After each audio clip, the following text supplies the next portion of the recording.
Now let's begin the story. I ain't your average cat. I slap box with lions. Ever since the 5th grade, kickball with tires. Made a mini fortune off a ripped off appliance. Money when it's stove back, hit dog with irons. Boogie need to find God. Shit dog, I'm trying. That's why I robbed the Deacon house. Man, quit your lying. I did it. Brand new! H-Town's finest, the 16 Shots podcast with Young James Boogie and AR Dub. I know you gonna dig this.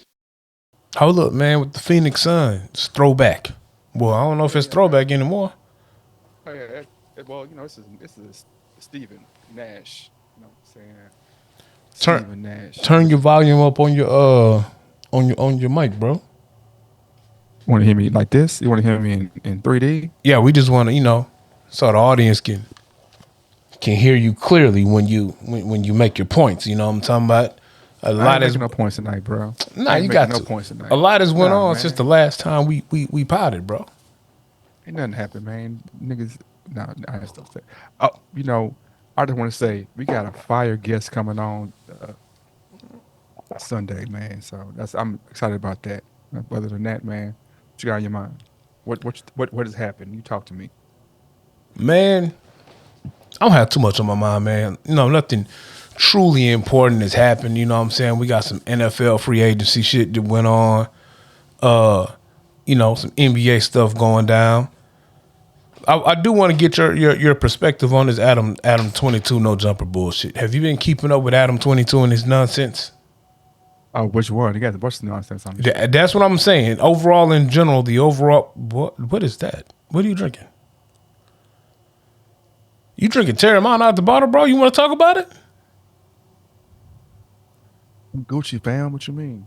Oh man, I ain't never drunk to get over nothing, man. I'm just saying, usually when you drinking tequila out the bottle like it's water, you know what I'm talking about? Like Jesus, I got a high tolerance at this point, man. At this point, my tolerance is out the window. Oh, okay, yeah.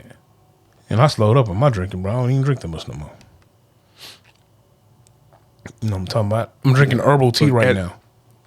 Good for you, man. I'm glad, man. I think I tore my bicep. How you tell your bicep? Man, we have some new contracts, man, and we had to do some landscaping things and did a quadruple job at once. I don't think I tore. I think I strained it. It's a little bit of. It's a little tense, but it's been going on for a week. But out there, my jumper's still wet. I still be putting numbers up when I want to. Yeah.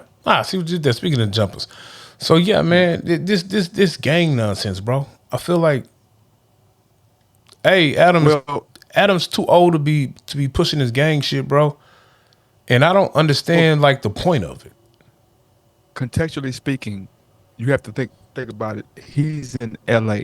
His show has a lot of from the inception of his show, he's had gangbangers on the show. Yes. Like his hosts, even the guys that left, I forgot his name, the two guys that left, but they were gangbangers as well. They were. So it's like, of course, when you're dealing with that element, you're gonna have that back and forth with the gangbangers and set claiming. I mean, that's just what it is. To me, that's his MO, bro. That's what he does. But I feel his. I'm sorry. Go ahead. I didn't mean to cut you off. His show is it's Jerry Springer-ish. Like, there's going to be some confrontation. It's going to be, that's what it is. It didn't start that way though, and I get everything evolves. Like at first, he started out as like a skateboarder selling T-shirts, and he was trying to be a part of the hip hop community. Of course, he did have some gang culture on there, but for the most part, he had just rappers on there, bro, and he had some controversy with Dame Dash at one point. Dame went on the show, and then Dame had him, of course, on his show in his studios. I don't know if they were supposed to do a deal or something. And then it seemed like after that, man, he kind of like really took a deep dive in just, like gang politics with having Crip Mac on and all of that. Like Crip Mac started coming on as like a kind of funny, jovial gangbanger guy. Of course, he did have gangbangers, like you said, but then it just turned into straight up gang politics on a podcast. And I don't get, I thought street dudes, gang members, stuff like that, a lot of that politicking wasn't even supposed to be online in front of the feds and the police and all of that. And now you're telling on yourself. And then B, why are you pushing that though? I wouldn't say he's pushing that. I think that, like I said, like from inception, the co-hosts were Crips. You know what I'm saying? And like a lot of the people on the show, it's LA, bro. It's LA. So a lot of the gang, it's not pushing gang. It's just it's like saying you push it. Like you can't get mad at Paul Wall for talking about grills and leaning all the time. You can, but then that's what he does. That's the environment that he grew up in. That's what he lives in. That's what, you know what I'm saying? Because it's kind of hypocritical to go and say. But let me ask you a question though. Would you look at that content the same way? Would you look at Paul Wall pushing grills and lean in this as would you look at Paul Wall pushing like jury and drugs or grills and lean in the same light as someone like just pushing gang activity? Like it's a difference between them it's a difference between them having gang members on his platform and they have conversation or put on a show or create content. It's another thing when you got like you're hyping up gang beef though. Like when you're interviewing some of these guys, your basic topics are gang activity, gang beef, gang politics. It's a difference. you know what I'm saying? It's a difference between having a bunch of gang members on your platform and y'all just talking about shit opposed to like, yeah, bro, he instigates gang activity, bro.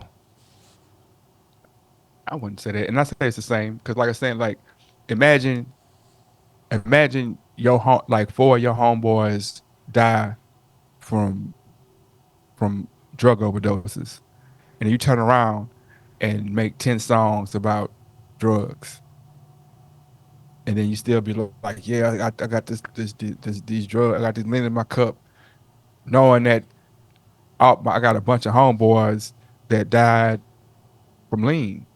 You know what I'm saying? So yeah, it's the same thing. Like if you talking about pushing something negative. I wouldn't say the same thing because there's a lot of shit that can encompass a lot of things. I just think that conversation with a guy who talks about, if that's the case,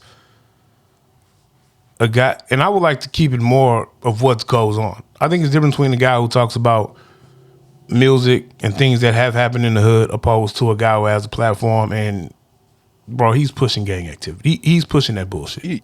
You don't watch Adam Shot No Jumper Lot, do you? I do. Like, I watched it. Like I really do. I just saw Brick Baby crash out a couple of days ago. Wack always on there putting somebody's business in the streets and doing his Hollywood Unlocked hood version, which I don't think Wack is as bad with some of the stuff. I mean, Wack is whack. Wack is whack. But nah, like Brick Baby crashing out, the other rival gang members at the front door. Adam, let me come in, let me holler at, oh, well, let me see if you want to talk to you, like shit like that. To me, that's the bullshit. Well, I'm saying he shoots like 5-6 times a week. So you have that like what I'm saying, I'm not saying, what I'm saying is if you were in a city where this is the norm, to me and you look on the outside looking in, you're like, oh man, he pushing that culture. Bruh, that's how they get down every day. That's how they live. He's not pushing nothing. He's not a gangbanger. The people he has in there are gangbangers. You know what I'm saying? He doesn't. You know what I'm saying? He's giving you a peek into what everyday life in LA is like. That's what it's like in LA. That's like you can't like how many you been to the West Coast before? Yeah. What part you go to? Long Beach, LA, Compton, Watts. Were you there as a tourist? I mean, how long did you stay? Did you have people there, or were you just going through? Week and a half at a time. Every time I go, I know some people there. So when you go, they don't tell you like, hey, nah, we can't go this street. We can't go on that street. We gotta stay away from this street. We can't go on that street. I get that. Oh, that's what I'm saying. But that's not every day. Yeah, but so you mean to tell me, because if I live there and I'm a content creator, my content has to reflect that? Nigga, you live in Houston and they talk about lean in every single Houston-based song. Let me ask you a Paul question. Wall, Lil Kiki, Let me- I talk about lean, Let right? me ask you a question. Yeah. How much of our content talks about lean? How much of We our don't talk content talks about grills? But we don't focus on Houston. We don't focus on Houston, Right. right? Me and you They are, focus. They focus on L.A. and that's what I'm saying. Me and you Yeah. are ingrained in Houston culture as much as any person from Houston. Yet and still, Yeah. our content isn't that heavily deep in Houston culture. So just because Yeah. you come from Cali, you live in LA, and that is the culture, and you may have even grown up around it, that doesn't mean you have to focus your content on said culture. Like Yeah, but I'm we saying are an that's- example of that. No, but that's their niche. That's what I'm saying. And That's Well, the I'm saying point is you- that's the point I'm making. The niche is pushing the gang shit. Nah, I don't think so. Okay. I don't think so. Because like if you say that, well, what about the pimp shit? Like his three biggest niches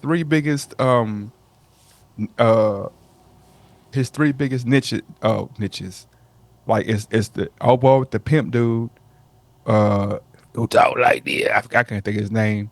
It was Crip Mac. Crip Mac keep getting locked up, and ironically, Crip Mac is from Houston.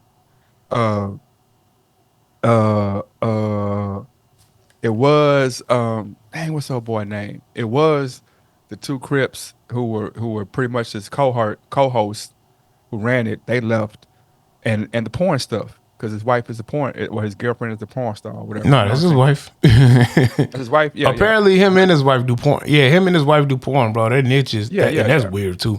Their niche is fucking people with each other, and then he fell out with the bro. That is their niche, bro. Is him and her, and they be smashing people, and then It was girl. Well, no, it was. She was doing. He just got to the point where he wanted to do, or he was gonna let her do other guys, because she was just doing girl on girl stuff. She wasn't doing girl on guy stuff. He was the guy in it, and they were doing threesomes, all that kind of stuff. But then he started. He was like, "Well, I'm gonna get one of my homeboys," and it was the whole. It's gonna be. They tried to make it content basically because they're gonna have Crip Mac and some other guys that were gonna have a competition like a reality TV show type thing where they would, compete to see who gonna knock down his wife. And I think that fell through some kind of way. But at the end of the day, like, I mean, I ain't trying to judge that man's show. Like, that's what they do. Like, I don't think he's pushing nothing. I don't think he's pushing nothing, bro. Because like I said, like, not taking away from your experience in LA, but the times I've been to the West Coast and dealt with it, like it's different. Just like when I went to Chicago, it's different. Like, it's things that we do in Houston that we think is normal that they think is weird, and it's things that they do that they think is normal that we think is weird. And some of those things that we might think is weird is they gang culture. Like, nah, turn your head around, bro. You can't do that. Turn your head around. Like, what? It's my head. Nah, man. They don't care if you're affiliated or not, bro. If you walk down that street or any street with this hat on, they gonna think this. You know what I'm saying? And that's just every day. That's the reality. And in LA, a part of their reality is gang culture. So he ain't make it up. He just, the people he bringing on, that's their reality, and that's what they talk about. So it's gonna have instances where people come to the studio and they're gonna have fights. They're gonna have, people gonna want to knuckle up, and it's low brow. It's low brow. Not brow. It's he's not sifting through his guests to find the most articulate or the most. He's just trying to get people on more content. He's quantity over quality, basically. That's his thing. You know what I'm saying? He's successful, so shit, more power to him. Yeah. Like I said, because somebody say, like I said, to me, it's crazy that Paul Wall and them and got songs about lean, bro. You know what I'm saying? It's crazy that Kiki and them got songs about lean or got, like, and in their defense, I would say that some of the older guys like Kiki and them kind of shied away from that talk, but with Show, it's like they got Waukesha, bro. That's not something to brag about, to sing about, bro. Like, you seen what happens when you do lean. You know what that is, man. That's liquid heroin. So we don't want to promote that, bro, but they promote it. You know what I'm saying? Every day. So are you against these type of artists? Not against the artists, but are you against this type of music that promotes like drugs or gang or violence or anything like that?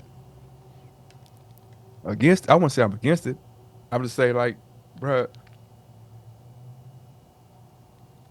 it is what it is, man. Like they do what they do. They do what they do, and I do what I do, and you do what you do. Like for me to say I'm against it with me, like I really got to the point. I feel like like social media turns us all into critics to an extent. We've had the talk before. Like you ain't gotta like or dislike nothing. You know what I'm saying? But we've all turned to critics where we gotta push the button and say I like it or I don't like it or that's trash or that's like that's that man art. That's that woman's art. Either I appreciate it or I don't. You know what I'm saying? Like the critique that we give sometimes it don't be a fair critique or educated critique. It'd be a critique just based on our emotions and our feelings. Like I said, like we had the whole Sexy Red talk.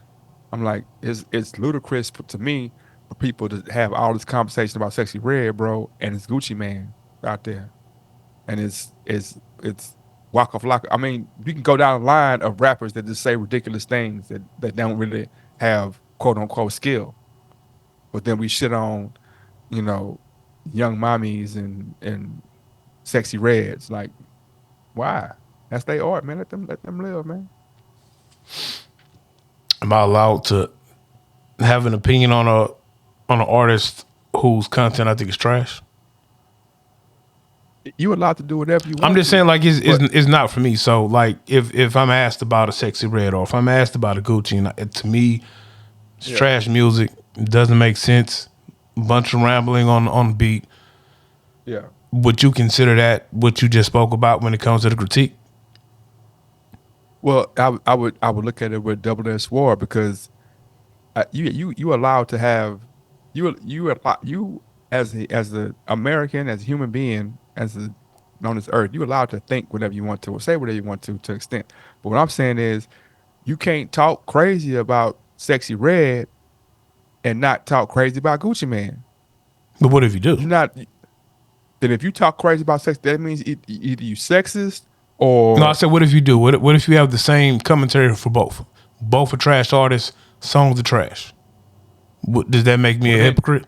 Or no, whatever it is? If you say both of them are trash, then you being true to your if you say both of them are trash, then you being true to how you feel. Cool. But in reality, or in actuality, like, I haven't seen any petitions to stop Gucci Mane from rapping. But I've seen petitions to stop Sexy Red from rapping. I've seen petitions to talk about the City Girls. I've seen petitions to talk about, quote unquote, these women who rap about, who have a quote unquote male perspective of how they feel their bodies. You know what I'm saying? But they don't say that about Plies. I think Plies is super trash, bro. I've never liked Plies. It's not a song I can think of a Plies that I like, and I say that out loud. You know what I'm saying?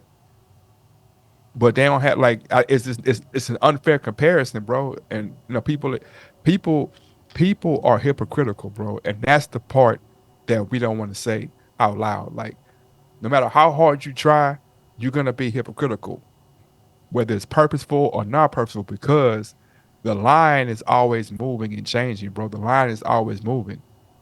The line is always moving. Like on it was a street you drove down 5 years ago, that street didn't go that way.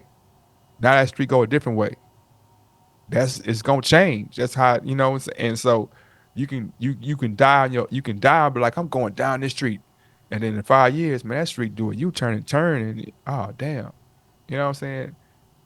And apply that to anything.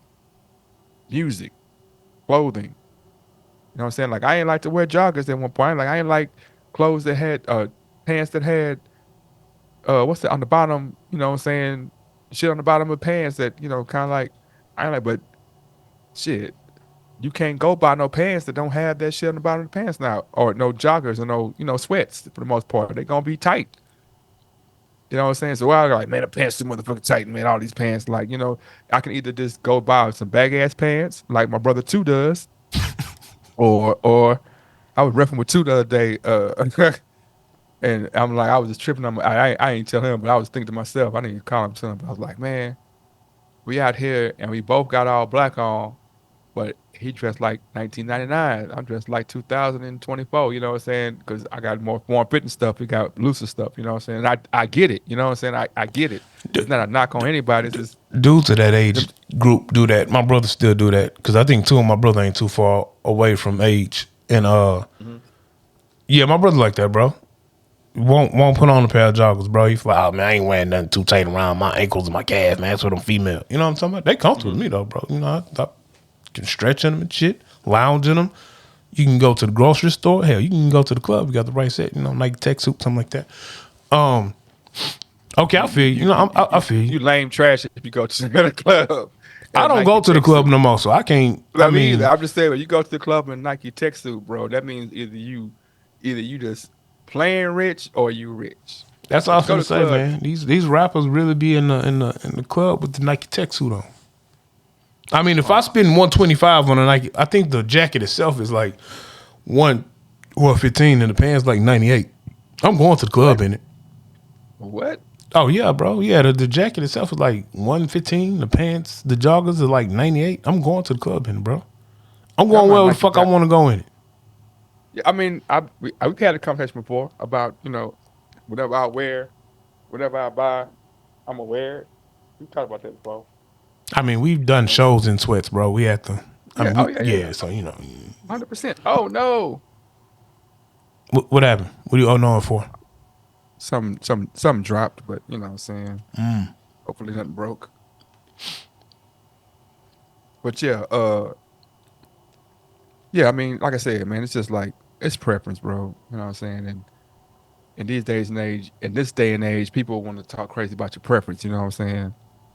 They're like, oh, you like this, you like that. Like, man, like what you want to like, man. It's not for you to judge me, man. You know what I'm saying? Now, we can have a healthy debate about what I like and what you like, and you can say, oh, well, these are the reasons why I like this, and this, and we can debate like that, and that's fine and dandy.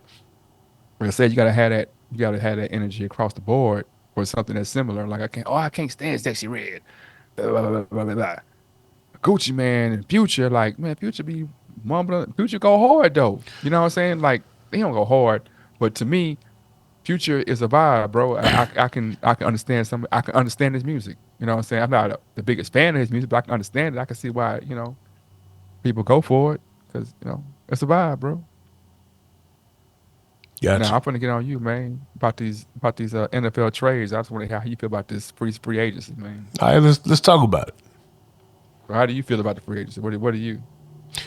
From a Texans fan's perspective, I feel good about it. We got a good outside linebacker / DN pass rusher from the Vikings. I don't know why the Vikings don't want to pay that man. They let him go. So that's a good move for us. We still got Will Anderson Jr. and we let I think the other dude sign somewhere else, but it's cool. We got Joe Mixon at running back. So Singletary signed somewhere else, but we did sign Joe Mixon. He Signing was gone. He was gone. They knew he was gone. Yeah, Devin Singletary. As soon as they said he was gone from the Get Green. So. Now we still got the other dude that was cold like 2 years ago, man. I forgot his name, bro. He kind of fell off last season. Hopefully he'll get back on this season, bro. And then with Joe Mixon back there, CJ Stroud got a nice little running support. Like I said, we also got a fire linebacker too from San Francisco. He came over, I guess, when he had the opportunity to. I forgot homie name, but he pretty cold, man. So I'm pretty solid with what Houston has done. I don't know where Mike Williams is going, if he's been signed yet. Hopefully we can get the Mike Williams. That'd be cool. Up over there. Huh? What's Kyler gone too? Keenan Allen gone too. Yeah, Keenan Allen he got traded, I think. He's in Chicago? Yeah, with Chicago, yeah. Yeah, Keenan Allen in Chicago. Zaire Franklin got his bag for the Colts. Fire right outside linebacker. So Eckler left too, didn't he? He probably did. I don't know where Eckler went. I know Russell Wilson, he in Pittsburgh. Yeah. So the white boy out with Kenny Pickens, homie got traded to he got traded today. The Eagles. Yeah. Yeah, he got traded to the Eagles. Man, who else got him? Oh yeah, man, Hollywood Brown. Hollywood Brown is in KC. Now that's a nice little fit, man.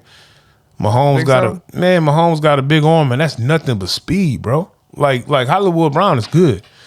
He was good in Baltimore. So Hollywood Brown was good in Baltimore.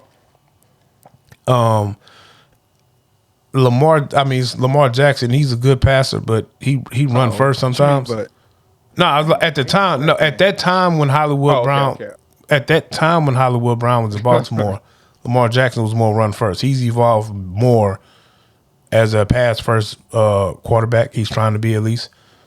So, do you think why? What do you think? Why would he have to be a pass first quarterback? Oh, I don't think he has to be. I think it's Why just. should he be? I don't think he should be. I just think it's an element he added to his game to have a mixed bag. I mean, if you got a guy who I can pressure him and he gonna take off and run, and I can put a spy or two on him and be able to contain him a little bit, then he's less effective. But if I have both, if I can actually sit in the pocket and pass, and I can move around in space, and I'm better passing on the run, that's a triple threat. Because now I gotta have a spy on him, but the guy has the arm and accuracy to pick me apart. Because if I got a spy on him, I got a guy out of coverage. Because the only thing that spy can actually do is cover that intermediate middle routes, and I ain't got to throw no crossing routes because you worried about me taking off going upfield. So with Lamar Jackson, go ahead. I'm sorry. I understand. Go ahead. Keep going. I'm just saying you saw it in the Texas playoff game. Like the first half, we were somewhat containing Lamar Jackson. You're not gonna stop him. We were somewhat containing him. We just couldn't do anything on offense. But he burnt us a couple of times with his legs until we put a spy on him. And then once we put the spy on him and we couldn't get our defense off the field, then he was able to complete passes downfield because we had a man out of coverage, trying to worry about this nigga taking off running. I'm gonna say he was I want to say, didn't he lead the NCAA in pass? Or he was top 5 in passing his 2 years in Louisville, and he's a 2-time MVP. I never said he was a bad passer. No. I didn't say you did. I'm just saying that the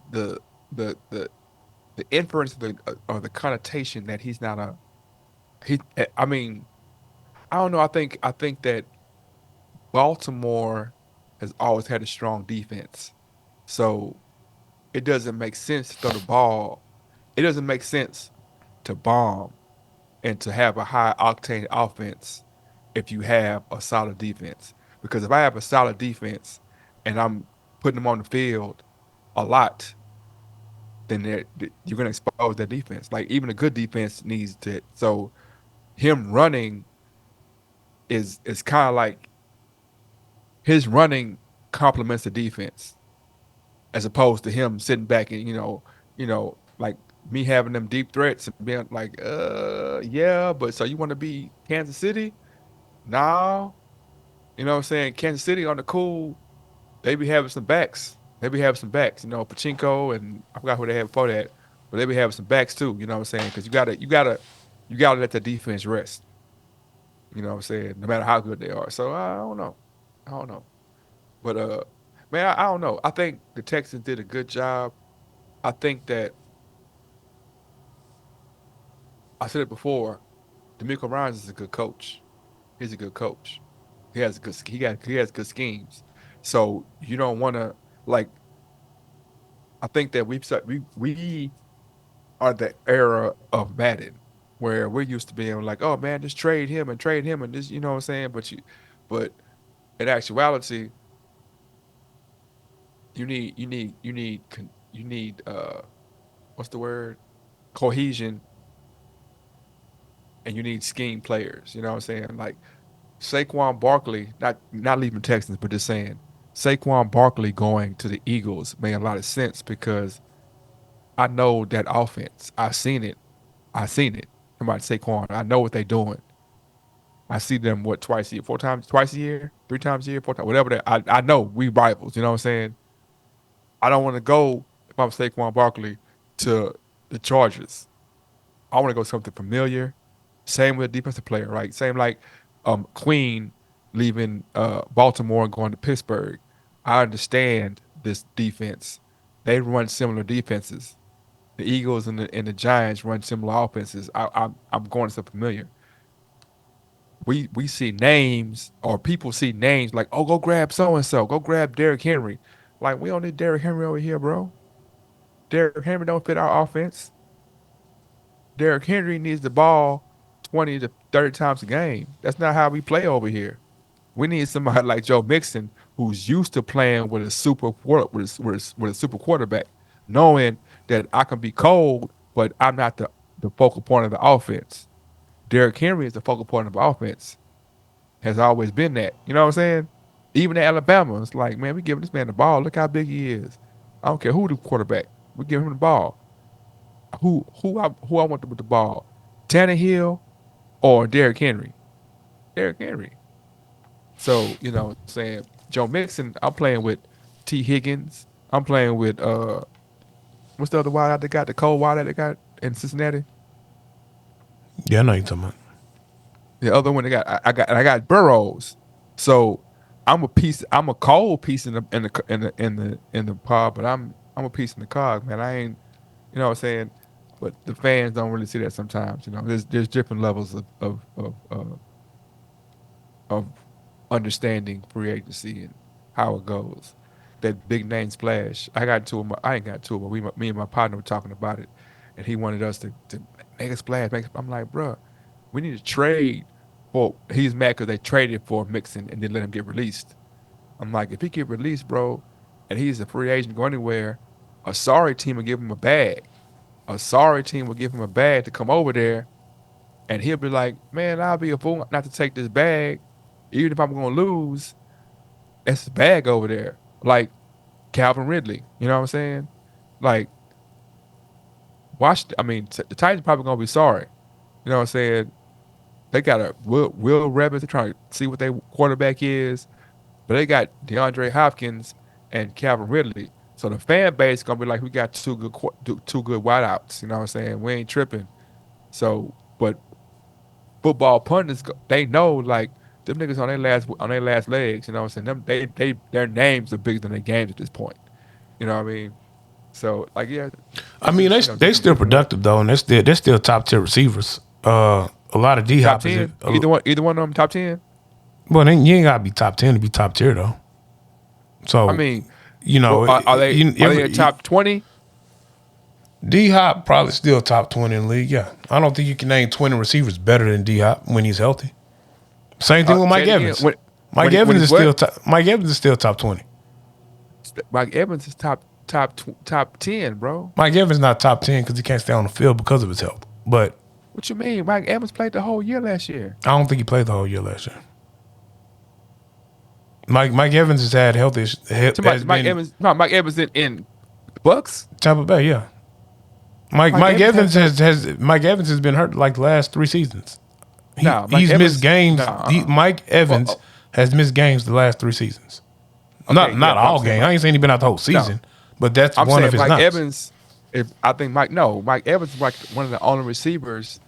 He's probably only he's had like 10 consecutive 1,000-yard seasons or something crazy like that. Like he's been one of the most productive receivers over the last 10 years. I didn't say he wasn't productive, Book. Yeah, I'm saying he ain't missed no but 1 or 2 games at the most per year. I would have to look it up. That might be wrong, and I could be wrong, but I know Mike Evans' health has been in question. What, Mike Evans? You sure, bro? 1,000%. Mike Evans. Yeah. Let's look him up. Let's look him up. All right. Mike Evans. Let me see. Let me see. That's 2000. Oh, that's his whole career. I don't feel bad doing it because I see other podcasts doing the same thing. So nah, bro, you tripping. Games played. Okay. 2013. He played 17, 22, 15, 16, 16, 13, 16, 15, 13, 16, 15. What you talking about? Mike Evans has been banged up, bro. Huh? Mike Evans has been banged up historically. He's been banged up. He may have played. 15, 16, 16, 13, 16, 15, 16, 15. How is he banged up when he's playing? He has never not played 15 games. You got it. Well, I got it. I just said you got it, bro. He hadn't played, and And I'm looking at he played. I said when Mike Evans is healthy, he's top tier. But that's been a thing the last couple of years. He hasn't been healthy. Now he may have played games unhealthy, but he hasn't been healthy. I haven't been healthy, bro. He might have been playing hurt, but he hasn't been healthy, bro. How's it, bro? I'm just saying. How's he playing hurt? And he 1,200 yards, 1,100 yards, 1,000 yards, 1,000 yards, 1,000. 1,100, 1,500, 1,000, 13, 12. How's he playing hurt if he getting 1,000 yards every? So you mean this man can't play hurt, but he can get 1,000 yards? I'm just asking. And that's why he's that cold, bro. Because the man be hurt, bro. The man really be banged up and out there hurt. But he still get it. Okay, we move on, bro. So you're saying he can't be hurt because he's still having 1,000-yard seasons. Is that what you're saying? I'm saying that. I'm asking you, what does his hurt have to do with anything if he's still producing at an elite level? You got it. You're right. No, you're right. I could be wrong. I could be looking at the wrong way. I mean, he might. Let's say he is hurt, but I'm saying even in him being hurt, he's still producing at an elite level. You are correct. There's healthy receivers who are not getting 1,000 yards every year. You are correct.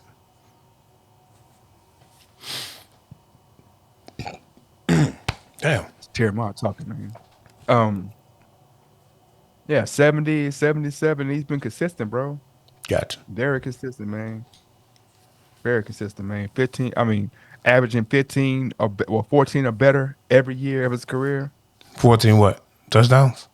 No, 13 yards per catch. Oh, look, his elite status isn't in question. Oh, that's why I'm saying no one ever said his elite status was in question. I never said that. So I never said that part.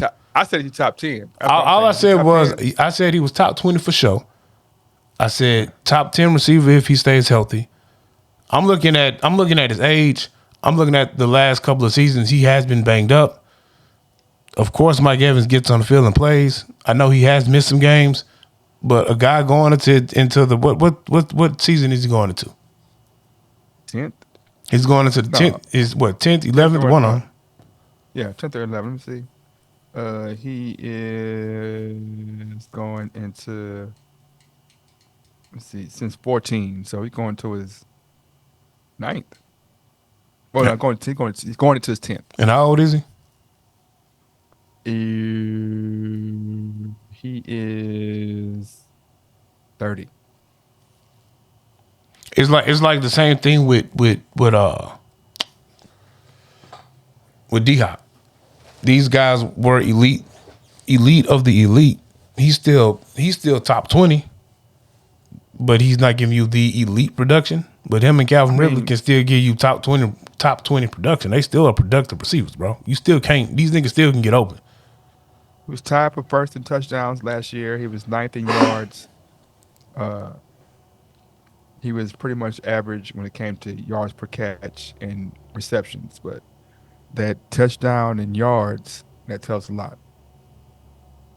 But hey, you know. And who else were they throwing to? Who else did they have to throw to? That's my question.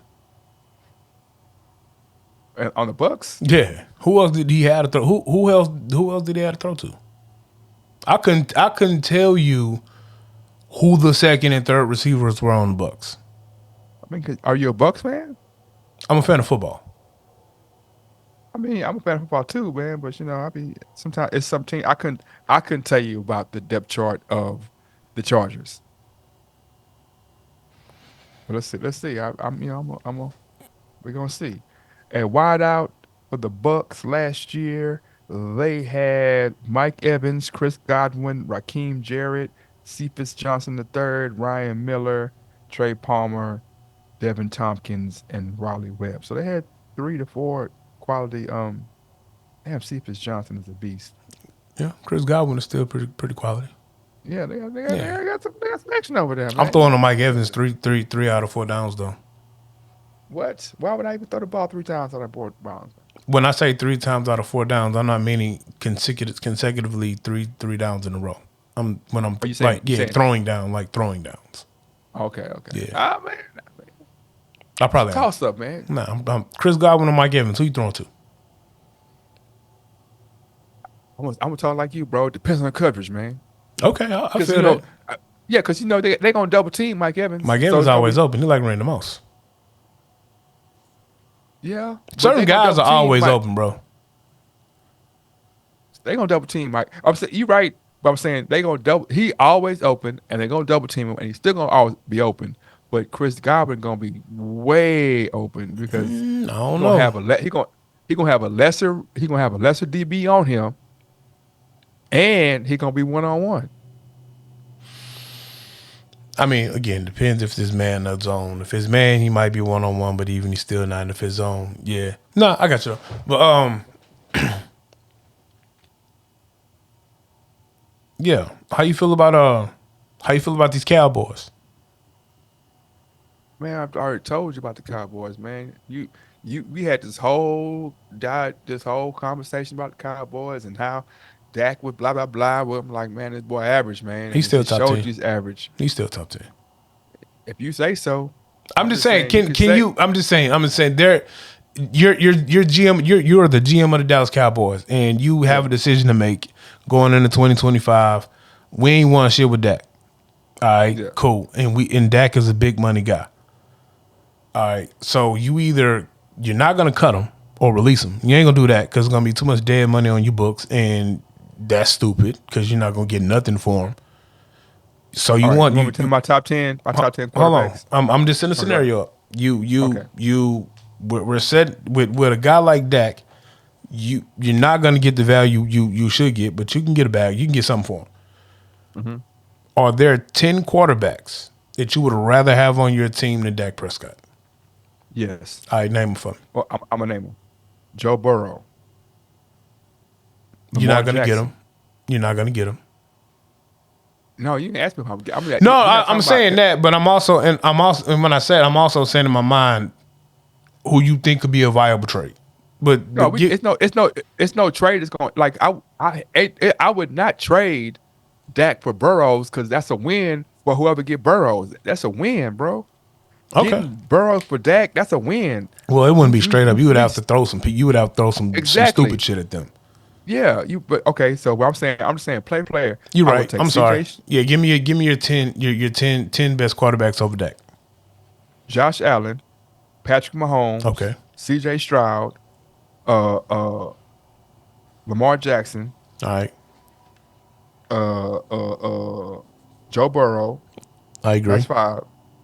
Jalen Hurts, Okay. Matthew Stafford, Okay. Trevor Lawrence, That's 8. Brock Purdy, Tua Tagovailoa, Jared Goff. That's 10. You gave me 11, but okay.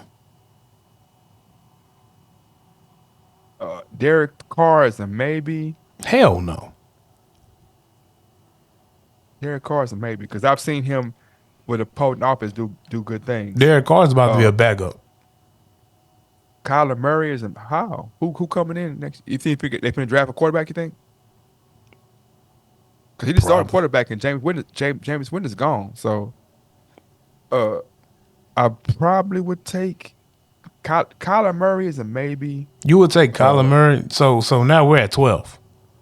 Yeah, Kyler Murray is a maybe. Actually, we Deshaun at 13. Watson is a maybe. Now we have 14. Deshaun Watson is a maybe. Over Dak. Deshaun Watson and Dak, they equal to me, bro. They equal to me. He better than Jimmy Garoppolo. He's better than Ryan Tannehill. He better than Daniel Jones. He better than Mac Jones. But I'm saying like, So you're 10. well, okay. You're 10. I agree Yeah, but with hold you. on. All right, go ahead. I'm gonna say, to me, Dak falls in the same category with, and I'm not switching it up, but Dak falls in the same category with Bronny James. It's like, bro, okay. what I'm saying, for what you have, not LeBron, to my son. I know what you're talking about. Yeah, for what you have, for what I have around me, and what I got, and all the advantages I have, I can't be not like every single year, bro. In January, he disappears, man. There's no football player, no football pundit, no football anything that could say anything other than in January, bro, you don't show up. Like, fuck the defense. Then January, you throw interceptions. In January, you don't complete passes. In January, you don't win, bro. Like repeatedly. Same with Bronny James. With all the advantages that you have, bro, you got Chris Paul and Gilbert Arenas and LeBron James and Carmelo Anthony and all these. These are the people that give you game every day. If you'd have had Mike Singletary in your ear, your freshman, sophomore, junior, and senior year, how cold would you have been, bro? The talent still has to translate to the field. I can have all the coaching in the world. If I can't translate that coaching on the field, talent wise, then it's not going to do it. It's not going to do anything. The coaching is only going to get me so far. But I'm saying, I don't like the Bronny James comparison because I think it's two different things.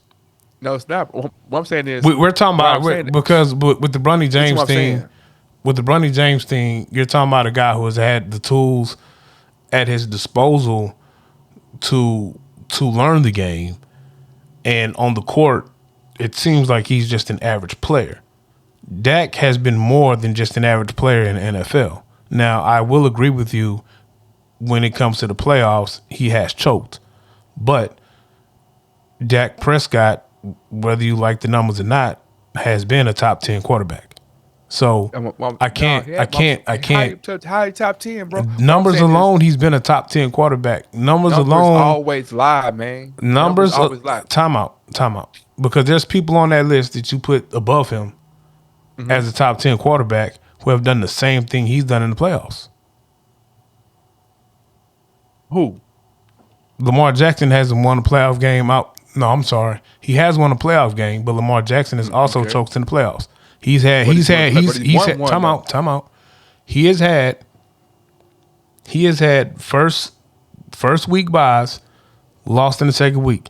Same thing in Buffalo with Allen. Allen has historically lost his playoff games. He's had the first week bye and then lost. And yeah, he's ran into the Kansas City Chiefs.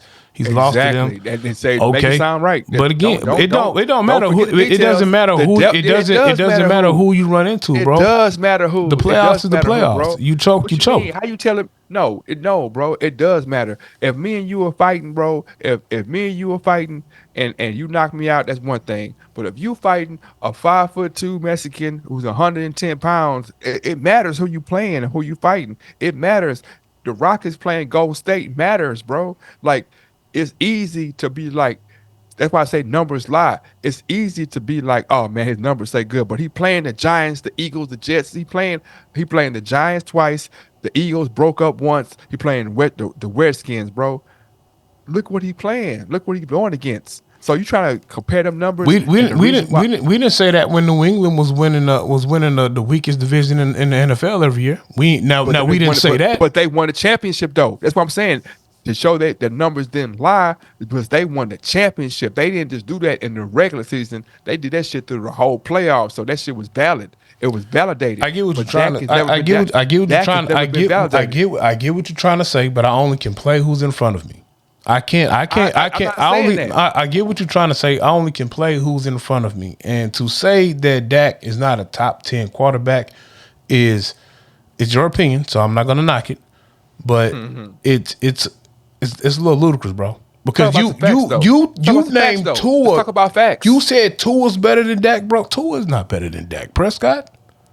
So how come Tua's numbers don't matter, but Dak's matters number? Because Tua got way better numbers than Dak. I don't know if that's true. Tua led the league in yards this year. What you talking about? That was this year. We're talking about over time. Yeah. I don't know. Has Tua led the league in yards the past 5 years?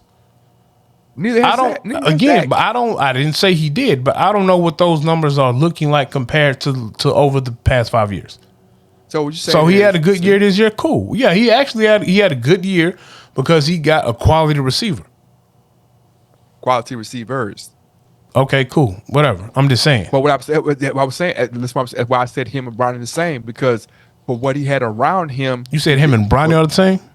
That's why I said him. That's why I said Dak and Bronny are the same. Because for what Bronny has around him at USC, at Sierra Canyon, like you supposed to be colder than that. What Dak has around him with CD Lamb and Pollard back there, and what he has his tools he has, you can't be losing in the first round every year, bro. With the tools you have, you got like the reason why Dallas made no moves in free agency is because one, because of Dak's contract, two, because of the defensive and offensive players that we have to sign next year. So we can't go out and we can't be doing nothing in free agency, bro, because CD Lamb gotta get paid. Michael gotta get paid. Diz gotta get paid. We got all stars supposedly on offense and defense that gotta get paid. So we can't go out and make no splash in free agency. If I am listening to what you're saying, you said they ain't have enough. So if I don't have enough, why am I paying these niggas?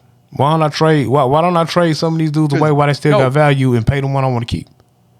Because Dak don't have enough. It ain't them. It's Dak. What you mean? Dak don't play. Dak doesn't enough. play offense and defense. He plays offense, and when Dak don't play offense and defense. So when Green Bay runs the fucking ball down your throat and there's nothing that you can do to stop it, that ain't on Dak. It's on Dak to come back and score points, though. I don't give a damn what happens on defense. That's what makes football so unique. Is that you can have the best defense in the world. What you mean? If I'm number 4 in offensive scoring the whole year, in the playoffs, I ain't scoring 14 points or 21 points, and I'm scoring 40s and 50s all year long. It's a game of schemes. What you mean schemes? It's a game of schemes, bro. I'm not good enough, bro. If I'm good enough, I can beat any scheme, bro. I wouldn't say that, because if that's the case, then San Francisco should be Kansas City, right? Kansas City is better, bro. Where? How? If you look on paper, Kansas. Say it again. Coaching. So when I just all right, cool, bet. So when I just said it's a game of schemes, yeah. So you can tell me Kansas City is better than San Francisco because of coaching. All right, bet. But you're not telling me. No, let me finish. But when you talk about Dallas, it's all on Dak. But when I say it's a game of schemes, we're not mentioning that Dallas probably got out coached. We're not talking about that. That's an element of the game as well. It's four elements to the game: coaching, offense, defense, special teams. All four have to work in tandem for your team to be successful, especially in the playoffs, especially on the big stage when you're playing playoff teams. You can have all the talent in the world and get out coached. Yeah, you think that Purdy is better than my homeboy? We know Brock Purdy's not better than Pat Mahomes. Did we see that when a throw had to be made, my homeboy made it and Purdy didn't? Purdy made throws when he needed to make it. No, but he didn't. He missed throws that he needed to make. Pat Mahomes threw interception. 100%. So I mean, what are you talking about? Ho. So you think Purdy had a better game than Pat Mahomes? I didn't say that. Okay. Mahomes ain't have no MVP caliber game either. But what I'm saying is, in any game, whatever game it is, football, basketball, soccer, tennis, you have to outplay your counterpart. Like you have to outplay your counterpart. I don't think Mahomes outplayed Brock Purdy though. That's what I'm telling you. I don't think Mahomes didn't go out there and outplay Brock Purdy. Kansas City outcoached San Francisco. That's what happened. You think Brock Purdy played good enough to win that game? He did play good enough to win the game. He did. Shanahan actually lost the game for the 49ers. Shanahan was outcoached himself going up against Andy Reid. Shanahan would have done what he was doing through the majority of the season that got them where they got. They would have won the game. He outcoached himself. Let's look at it right quick so I can get some okay. In the Super Bowl, dang it. There we go. Game log. See, that's boy. No, it's not even close, man. It's not even close, bro. Pat Mahomes was more efficient. He had more yards and more TDs. What's the yards? The yards is 389 to 140. Oh, I'm not. That's rushing. I'm sorry. Hold on, this is the complete thing. I'm. You know what? Let me go back. I messed up. There we go. Here we go. Mahomes had a passer rating of 108.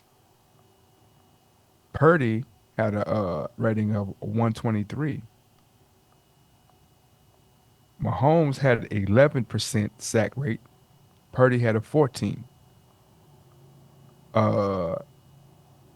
This is very intricate. Mahomes had 213 scramble yards. Purdy had 100. Maybe two. This is a fine Scramble yards. Right? Mahomes ain't scramble for no 200 yards. Scramble yards. I don't mean the yards that he. What is scrambled you for talking them. about? What do you mean scramble yards? Explain that to me, please, so I make sure I know Scramble the yards exact stat you're talking about. Means that when I was pushed out of the pocket, when I scrambled, either I ran or scrambled and threw. Or Okay, I scrambled got you now. Yeah, Cool. okay, That's cool. what I thought it was. Purdy completed 23 passes for 38 for 255 and 1 touchdown against the Chiefs in the Super Bowl.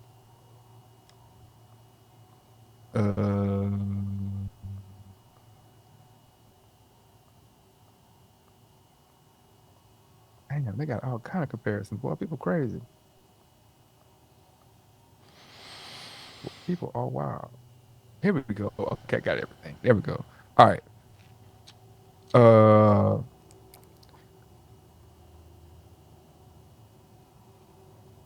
Okay.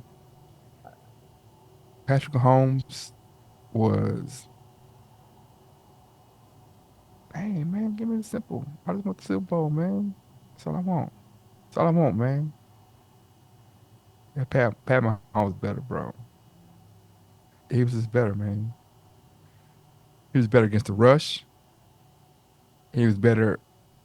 He was better against in pressure. He was more accurate.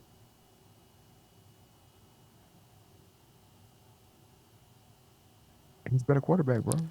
You was giving stats, and Not then you saying- just stopped, and then you start giving me your opinion. Yeah, because now I'm looking at the stat. I mean, the stats are intricate. It's saying that Patrick Mahomes had 3 TDs. I mean, what you want me to? I mean, Patrick Mahomes is better, man. He was better on several accounts, but I'll give you the exact stats. I mean, the point was, of course, Patrick Mahomes is the better quarterback. That's not the argument. All I said was Pat Mahomes didn't outplay Brock Purdy to that point where it's like he got outclassed. For the most part, Brock Purdy and Pat Mahomes played a pretty even game. Pat Mahomes was better, cool, he was better. But he didn't outplay Brock Purdy like that. He didn't outplay Brock Purdy enough to say Brock Purdy didn't go out there and do what he needed to do to win the game. Now, see, The Chiefs, now, no, because my initial word, You're moving the no, needle, I sir. didn't, no, I didn't move the needle. My initial Yes, words you are. were, You talking about he can I was finish? belong. I didn't say it Can I didn't belong. finish? My initial words were, I don't think Mahomes outplayed Brock Purdy. And from the did. stats that How you were did he giving, not- how did he not outplay him? the stats that you were giving me, they pretty much were even. They got You watched out. the game, right? Of course, I watched the game. So you telling me the you didn't Kansas see City Brock Purdy not be able to convert, and then Pat Mahomes came down and converted in overtime, and you say he didn't That's outplay him? time out. First off, that was overtime. Throughout the entire game, the Chiefs couldn't convert on third down.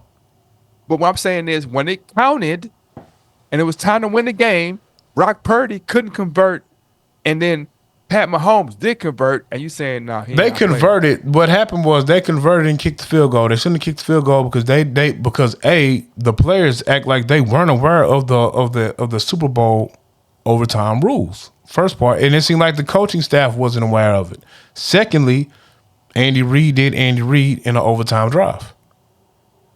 Once they figured out they want the ball, Andy Reid started doing Andy Reid, bro. They were out coached. Did Brock Purdy go get a touchdown?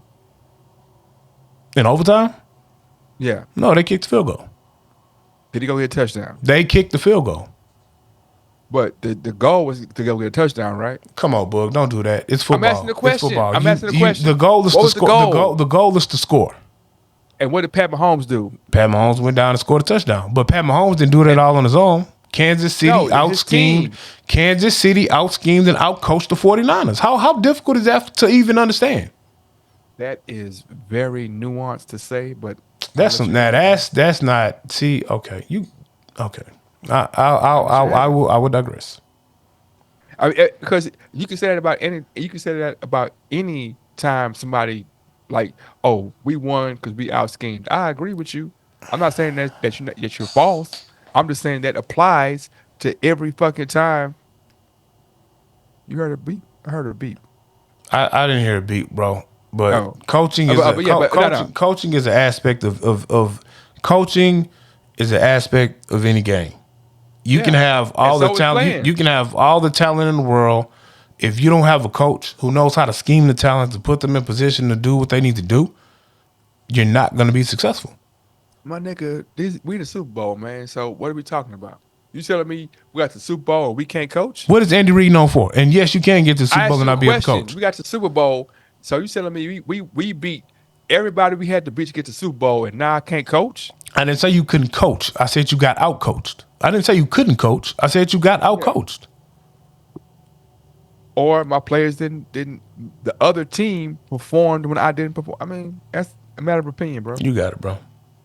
I'm just saying. I don't mean that in a negative way as you got it. I mean that as in, Yeah. I get it. You got it. Yeah, I'm just saying. Cause I'm saying like you coach, bro. You can go out. You can tell your players, hey man, X, Y, Z. This gonna happen. This gonna happen. Make sure this don't happen. And that same thing you talked about not happening can happen, right? It's not that simple though. It's more to coaching than just that. So Nigga, it's that simple. It's- nigga. it's more Hey, to man, it's don't more- let the back come out the backfield. Watch the back. Okay. Watch the back out the backfield. And the back come out the backfield and catch that cat. You told the linebacker, man, your only assignment is to watch the back. okay. Well, I thought I saw something. I thought I saw man, I told you don't worry about nothing else but this. That's Like that. on that level. It's more than just that. On that level, you're putting players in position to look for a myriad of things that could happen at once. If the back comes out the backfield and goes that way, you have this assignment. If the back comes out the backfield but the slot receiver goes this way and releases this way, you have the flat because somebody behind you has this coverage. It's more than just, if I see the back come out the backfield, go with the back. It's more than just that. Depending on what coverage you're in, depending on what base defense you're in. Same thing with the offense. When a quarterback comes up to the line, he got 3 different plays he can audible to depending on what coverage he sees. Where that linebacker is shaded to. How many people are in the box. What that single high safety is doing, or if it's 2 safeties deep. If they pressing on the corners or if they dropping back. So it's more than just that. It's more Sure. more than just, I'm positive it's more than just that. So you telling me I'm not telling my quarterback or my linebacker, whatever you do, don't do this. You have these options, but whatever you do, don't do this. Nah, I think on that level, no. Yeah. Whatever you do, man, don't let Lamar Jackson get to the outside. You have this assignment, but if Yeah, whatever you do, yeah, and that's what I'm don't talking let about. him get outside. When you start talking about that, you have a spy. So now you're telling my spy, hey, whatever you do, you spy, you follow him. I don't care what he do, you follow him sideline to sideline. and that spy still gets beat sometimes, right? 1,000% that spy still can get beat because offensive wise, I know they have a spy, so I can have my max protect back. Just like, look, as soon as you see Lamar release this way, you go crack the spy. So yeah, and that's what I mean by no. how you telling me no? This what I'm saying. You no, know what? what? I'm saying is Okay, that- see, Hold on, and that be when I stop because I'll say something that makes 1,000% sense, bro. and then it's like a knock to it. Let me finish. No, Let me because that finish. don't make sense. But go ahead. No, let me finish. What I'm saying is, I'm not saying that you can out scheme somebody. I'm saying that you can scheme. You can have the perfect scheme that can be the correct scheme to defeat the offense and or defense, and a player can outplay the scheme. Well, of course, that's where players come into play. Exactly. So what you say when you saying when you keep saying that, well, it's scheme. I'm like, I agree. I'm not saying that schemes aren't important, but I'm saying that players outplay the scheme, or players don't don't follow the scheme that you give. I understand You tell all the of player- that. yeah, And I'm not so- debating any of that. But what I'm saying is when you have a game that was played that was a closely good game. competed good game. And when you have a game that's closely competed like that, where you have players on both sides who are playing up to their hype, playing up to their level of what they are, that's when that coaching comes into play. That's when some of that scheming comes into play. Some of that coaching decision comes into play. That's all I'm saying. In that game, You think? yeah, it's there. What is Andy Reid known for, Bug? What is Brock Purdy known for? Time out. What is Andy Reid known for? What is Kyle Shanahan known for, bro? All right, bro. And that's what I be saying. I be trying to really What have you a mean? I'm You- trying but to I'm have saying time you- out. I'm trying to really can't have negate- the conversation, and I'm asking you a question, and it's like, oh well, what is Andy Brock Purdy Reid known known for? for- Cool, I'm saying, cool, Andy Reid cool, known for being a cool. great coach. Brock But so is Kyle cool. Shanahan. Brock Purdy is known for being a game manager, which is not a bad thing. So I ain't saying that in a bad way. He's known for being a game manager by not making too many mistakes, being able to put the ball where he needs to. He has the arm talent to make every throw, and he makes smart decisions. And he's a quarterback that is known for using the tools and resources he has on that offense. Okay. Andy Reid is known to be a master of disguise and scheming people open in his schemes. Okay. He's been known for that since he's been in Philly. Yeah. Shanahan is known for being a good offensive coordinator, running and evolving an offense that his father put into play. He's also been known to lose big games. What has Shanahan done in the 2 times he's been to the Super Bowl? He lost, but to be fair, And he lost to Kansas City both times. And he got outcoached by Andy Reid both times. That's the stigma that has been there. He's had the talent, but has gotten outcoached by Andy Reid. Didn't last time he went, his starting quarterback got hurt? I don't know. Yes. His starting Jimmy quarterback Garoppolo got hurt? and he- Jimmy Garoppolo Yeah, lost and to he the came Kansas. Jimmy. Yeah, he got hurt. He played, and he got hurt like in the third or fourth quarter, right? Didn't he? No. I don't know. I can't remember. Jimmy Garoppolo didn't get hurt the 2 game. years is a long time. Jimmy Garoppolo, hurt. they were winning, and Kansas City came back and beat them. Garoppolo didn't get hurt in that game. Now the year before, Alex Smith got hurt, Okay, there you go. but I don't think Shanahan was coaching that team. Okay, I'm gonna say this. Kyle Shanahan has been coaching football and been around football for almost as long as Andy Reid, because his dad was a Super Bowl champion in the 80s, 90s. He was there for that. He was a part of that. Andy Reid, like 40 years? Maybe 40 years, am I right? Andy Reid has been involved in football longer than I've been alive as an adult. I'm saying, Andy Reid, no, it can't be, bro. Andy Reid pushing 70, homie. Is he? 1,000%. So- Andy Reid pushing 70. Shanahan is our age, bro. Andy Reid has been involved in football as an adult longer than we've been alive. No, because he came. Yeah. He came out of college in what? In the 70 minus 50 would make him 20. He ain't come out of college at 20. Who? Andy Reid. I thought Andy Reid was pushing 70, homie. I could be I wrong. don't know. I could be I wrong. don't know. I'm not sure. But That yeah, Andy I mean, Reid, Romeo Crennel, Bill Belichick, them niggas, they been around, bro. Yeah. Yeah. And I don't know. We'll see. Andy Reid done forgot more about football than we ever knew.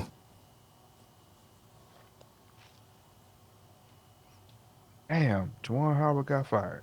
He did. Yeah.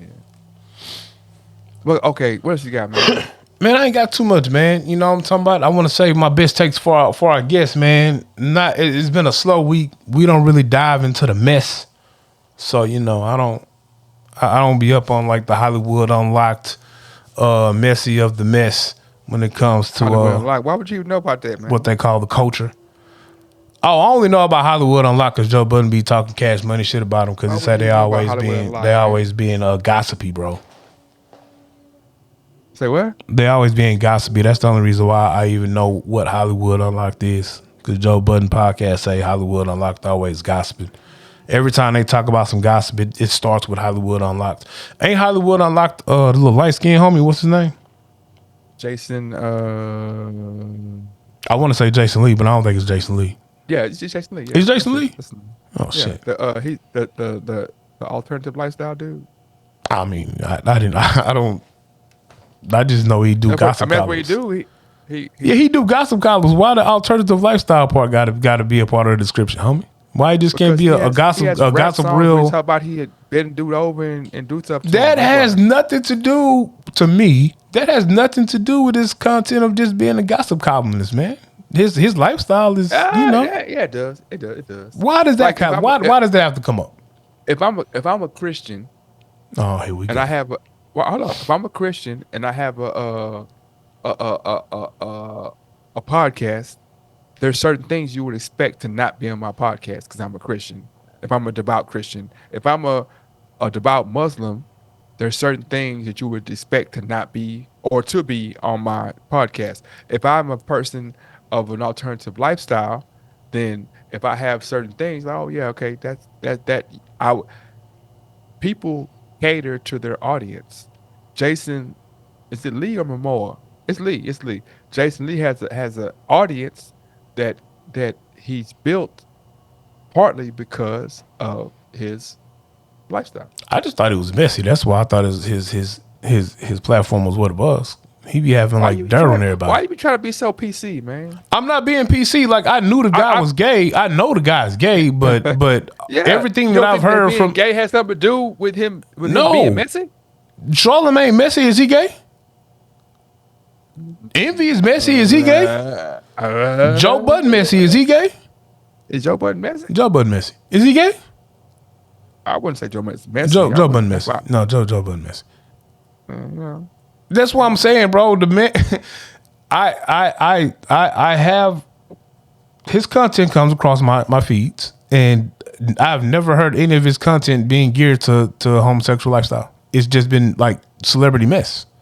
Now, would it be weird for me to say, or would it be off for me to say that his content never comes across my feed? Hollywood Unlocked never comes across my feed. No, but so my it's not because your algorithms could be different from mine. Again, my algorithms are a lot of thoughts, cars, shoes, and guns. Why you got a lot of thoughts on your algorithm? I love bitches. So, that's why I got thoughts. And with the thoughts comes mess with the thoughts. And, depending on what the mess is, I'll entertain it and look at it for a little while because it's funny.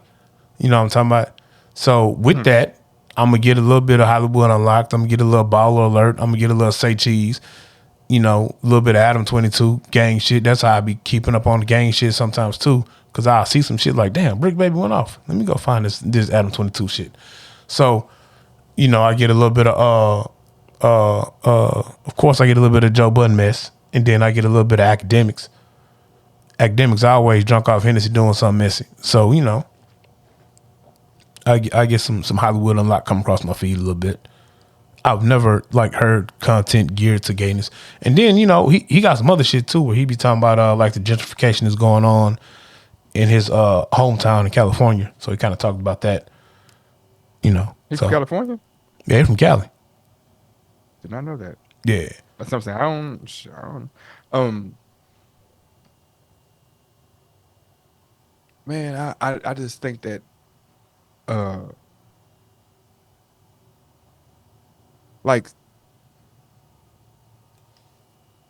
it's nothing wrong. It's not bruh, it's nothing wrong with associating characteristics with people's. And it's not stereotypical. It's not saying that, because he's this, he does that. But that's like saying, oh man, yeah, I know this guy, he lives in an inner city neighborhood, drives a Cadillac with swingers on it, has a $50,000 chain on, doesn't have a job, and you be like, "Do you think he sell drugs?" I would Like, ask how you know he ain't got a job. well, you know he don't got a job. But how you know he ain't got a job? Cause I've seen him on the corner every day. He ain't never. When I go to work, he's sitting on the corner. When I come back from lunch, he's on the corner. When I go, he's always in that corner. Like, where you work at that you could be on the corner all day long? Well, I don't know if the guy who stands on the corner all day got $50,000 chains. I would say it's fake, but I get what you're saying. I mean, that'd be your assumption, and it might be fake. But all I'm saying is that there's nothing wrong with making educated guesses about situations. There's nothing wrong with applying, educated guesses to situations. Here's my question: What? what does his sexual preference have to do with his content? You don't think that some of his fanfare and some of his he and the things that I've seen, he makes a point to say, I am a voice for this community. So that's what. Oh no, yeah, He I get says it that. himself. He's an advocate. No, I ain't talking about that. But the bulk Yeah, of so- his content is not advocating for gay rights, though. Well, I'm gonna say this. The bulk of his content is just celebrity gossip. So you listen to the bulk of his content. For the most part, I've heard a lot of it. Okay. I don't tune in to every episode, but for the I ain't most part, saying- I'm not asking. yeah. Yeah, I'm just saying that. I'm saying that if I go on to Club 520 with Jeff Teague and those guys, right? The bulk of their content is basketball based. It's a Why is it basketball podcast, though. No, it's not. It's a podcast. They talk about everything, but The bulk of it is their basketball. the bulk, because they have basketball players on there. If I go to Joe Budden, the bulk of his content is hip hop based. Why? Because he's a rapper. He's an ex rapper. So it's a bunch of music industry hip hop talk. So now if I go to a guy who is who's a outright spokesman for the LBGQ blah, blah, blah, blah, blah, numbers community, the bulk of his content is gonna be he's a gossiper. The bulk of his content is gonna come from a perspective, which is what Look, time out. Which Is the bulk of his content geared towards the LGBTQ community? I don't know. I don't know. So you're I assuming it would honest. be because he's gay. No, I'm not assuming. I'm not assuming that it'd be for that. I'm just saying that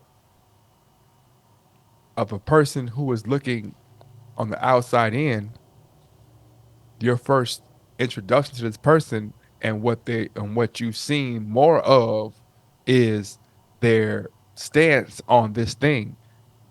So I'm like, oh yeah, if it's a rapper, if it's a singer, if it's a dancer, if it's a fighter, if it's a whatever, if their stamp is this, you're gonna look at this first. There are people like a RuPaul or I don't know, even a Joe Budden, who their stamp is this, but they branch off into other things. But for somebody who's coming in as a novice, I'm not looking at Jason Lee as a blogger. I'm looking at him as like, oh, he's a LGBTQ2 advocate who blogs. If I listen to us, yeah. I'm listening. Yeah, I think that the validity of a podcast doesn't come from necessarily like, oh, I'm saying good shit, right? Because anybody can say good shit. The validity comes from you proving that you can stand in your situation, in your strong suit, and capture that audience first, and then showing, okay, yeah, I'm in the sports arena. I'm Club Shay Shay. I can talk about sports. I've gained a fan base from sports. So now when I venture off into entertainment comedy, whatever. My base is sports. I've shown what I can do in my arena, in my strong suit. Jason Lee has shown that his strong suit is being the gay guy in the room. If you want to talk about love and hip hop, you want to talk about his blogs, he's shown that I'm the gay guy in the room and I can give the gay perspective. Now he solidified that and branched out to be like, I can also give a perspective.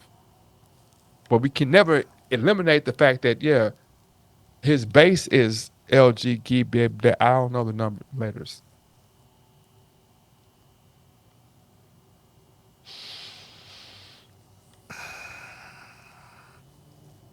I don't know. I will say his persona on Love and Hip Hop is different from Hollywood Unlocked. On Love and Hip Hop, he does cater to the gay side. Hollywood Unlocked is just Hollywood gossip. Like, my first introduction to him on the vlogging tip was just Hollywood gossip. Now, if you're saying for a man he's being too messy, cool. But yeah, I don't know. I feel you though. I'm not against it. I feel you. Yeah, not to end, but just last conversation we could have is because I've always said this. I think we've had this conversation before, but I'll reiterate it. Like when people say, as a man, as a woman, as a black person, a white person, is there something that you have to be, or do you have to be a certain way if you're a certain? Is there something that's innate in you as? Are you born with something? I'm a man, I gotta do this. I'm a woman, I gotta do this. I'm gay, I gotta do this. I'm black, I gotta do this. I'm white, I gotta do this. I think the things that you're born with aren't that. I think a lot of things you just named, or those examples or those questions you asked, are things that you learn as you grow through influences in your life. I do believe that you are born with a certain personality that you have that can be separate from, what you grew up around. You form your own personality. I don't think that necessarily because you're a man you have to do X in a certain sense. Like, you know what I'm saying? Like if I'm answering the question the same way. No, I feel you. Like I feel like I've had the conversation with people on a whole different level of conversation, but I'm like, the reason why African American people and the alphabet boys and girls should unite is because the struggle is the same. The struggle is the same because people are saying in so many words, like, because they're saying like, well, you're born this way, right? And like, no, you can't be born no kind of way. You're not born no kind of way, because if that's the case, you give credence to somebody else saying, well, I was born this way. I was born white. I'm superior to you. I was born this. I'm superior to you. I was born this. You less than me. However you want to. If you're saying I'm born into something, you're a man. You're born. No, I'm not. I'm a man. That's why I was born. I was born that in physically, but there's no connotation that I'm born into just because if that's the case, then anybody can apply it how they want to. You know what I'm saying? Yeah. No, I think if you talk to someone, oh man, Boogie froze. Like I'm the man. Oh, okay. And so I gotta do this. Nah, oh, Boogie still froze. And this is things that you can do. Now we see Boogie's crotch. Yeah, I had to show you the crotch right quick. Nah, we don't want to see the crotch, bro. You know what I'm saying? I had to show you the. Keep going. Oh no, I think if you talk to someone who's a member of the LGBTQ community, you'll get some pushback on that when you say you don't believe you can be born a certain way, because they'll tell you that they were born, gay or whatever. I've had that conversation. No. I don't mean like that. Oh, okay. I don't mean you can't be. I'm saying you can be. I'm saying you can be born. You can't be because I'm born. That doesn't make me something, right? Like I can be born and have an inclination, or be. This is my preference in my birth. But saying just because you black, or just because you tall, you born to play basketball. Like, nah. Or because you tall, or just because you short, you born to play soccer. Or just because you born with big hands, you born to be a mechanic. Like, nah, you not your destiny is not maybe I'm talking about that. Your destiny is not, you're not born into your destiny. Because if you were born to your destiny, then I can easily be a somebody else over here and be like, oh yeah, I was born to be king. You can't never be like me. I was born to be king. And how could you deny me? If you saying you could be born to be this, I could be born to be this, right?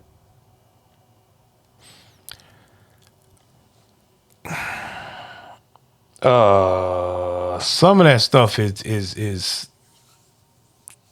some of that stuff is bullshit. I just believe that you can be born with certain traits, certain personality traits, things like that, that are unique to you when you're born. Some of the stuff that we learn as we go through our life, like gender roles and things like that, is taught behavior. You know what I'm saying? You might be a natural, let's say, cook. You know what I'm talking about? Let's say you could be a dude and you're born a natural cook. You don't know why. Yeah. You've always been able to know how to put spices together to create things. You know what I'm saying? You could be a female and you could have been born with mechanical intellect. You've always been able to take shit apart and put it back together. You know what I'm saying? Yeah. You can look at a puzzle and put it together like that. You know what I'm saying? You have engineering qualities where you don't know why, you just know how to make this shit work or make something. You know what I'm saying? I think you can be born with things like that. Some of the other stuff where, like, oh, you a man, you born to do this because you're a man. I think some of that is bullshit. I do think there are things that as a man you should do, as a female you should do, but I don't think it's like gender roles. Like, you're a woman, you're supposed to be pregnant and cook. Nah, bro, I don't believe that. You know what I'm saying? And I believe that those tasks or gender roles can cross genders depending on, the situation that you have with your partner or whatever. That's how I see it. Makes sense. Yeah. I just think I agree with you 100%. I just think that when people start to place gender or sexual, when you say that you're born into something, then how could I ever say that somebody else is not born? Like, even just to be extreme, even to say if I was born being heterosexual, right? If I was born to that, then how can I tell somebody they wasn't born to be homosexual? Yeah, you can't. I can't. No, you can't. I can't. But what I'm saying is, but the truth of the matter is, we're not giraffes, we're not zebras, we're not elephants, we're not tigers, we're not bears, we're not fish. Like, we have cognizant abilities as human beings. So, but to say that a human being is born into being something is taking away all these advantages or all these different intricacies that we have as human beings, right? Now, I might be born. I'm gonna go on a limb. Like, no, man, you're not born. Like, you learn those characteristics, or you prefer. Being born into something and preferring something is different, and the line might be blurry, but it's different. Like, I was born, like, you can't be born defiant. You can have you can be born to have No, you can't. I don't know because if I could be You can be born with backside. but see, so that's the piece that I might not agree with. You can be born with a defiant spirit. You can be. You know what I'm saying? That could just be your that could be a personality trait that you were born with. Like it could be. I don't know. Cause I'm saying like, that's man to close it off because like I said, we have whatever. Because when it comes to this topic, I have a rabbit hole we can go down. But if I go down this rabbit hole right now, it's going to be a whole nother hour because it's going to get into some other shit. Yeah, it's going to get into some other shit that I actually believe that probably has zero to do with what we're talking about. But yeah, that could be a whole nother conversation, bro. I'll say it like this. If you think you can be born into something or with the divine spirit, I don't know. Like I feel like that takes a qualified expert to talk about. I'm not saying I'm a qualified expert. I'm saying it would take one because like think about it. Just think about it. Like we talk about space exploration and we talk about aliens. Don't do it. Don't do it. You get in my bag and I ain't got time. Cause you get in. I'm just saying. You get in my bag and I ain't got time. I'm saying, but like, think about it like this. Let's go to the black side. I'm not doing it. Or the black white. I'm just the black white side. African American white people. I'm gonna let you cook, but I have no rebuttal because I'm going down the rabbit hole. Go ahead.